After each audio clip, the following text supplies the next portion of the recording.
In 1540, Francisco Vázquez de Coronado was ready to send the most brilliant company ever collected in the Indies in search of new lands.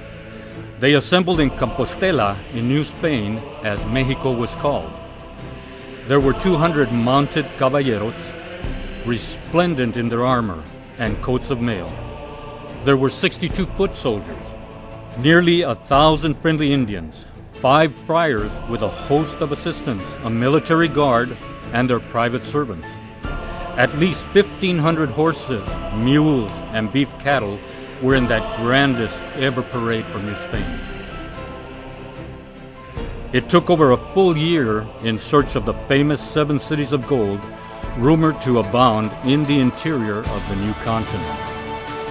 After navigating through fields of grass so high that the Spanish needed to use their sea compasses, Coronado had to turn back after reaching what is now Wichita in Kansas. Coronado was considered a failure at first, but later it was recognized that he had lost such few men in leading the largest expedition for a century into the wilderness. Where he went, other adventurers would soon follow. Explorer Hernando Cortez landed near the tip of Baja in 1513 and was reminded of the rugged terrain described in a popular book based on a legend about a queen named Calafia and her society of Amazons on an island in the West Indies. Believing he was on an island, he named it Calafia's Land, which became California.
In the 1830s, as American settlers poured into Texas, it seemed that the aggressive President Andrew Jackson might grab Texas for the United States, just as he had done with Florida years earlier.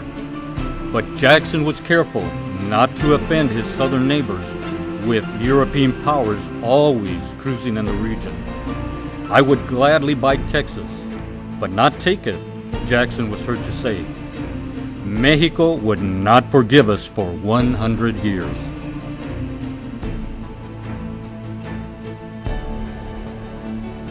As a young congressman from Illinois, Abraham Lincoln vehemently opposed the Mexican War of 1846. He thought it violated the principles of the U.S. Constitution and international dealings between sovereign nations.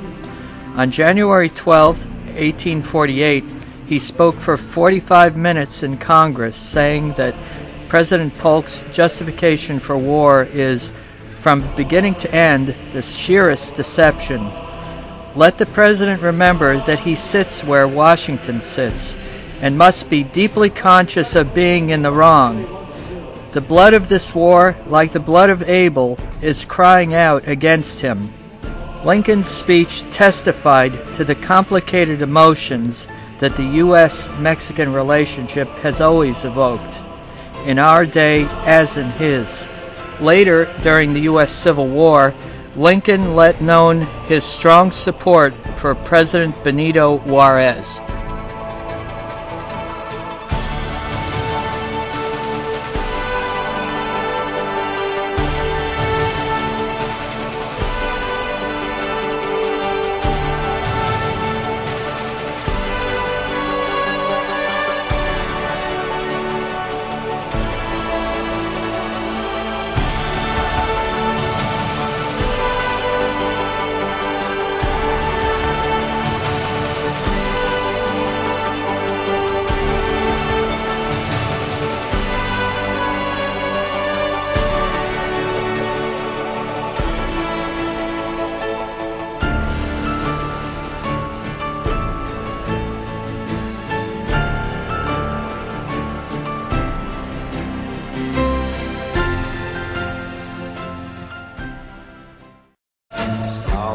the border down Mexico way.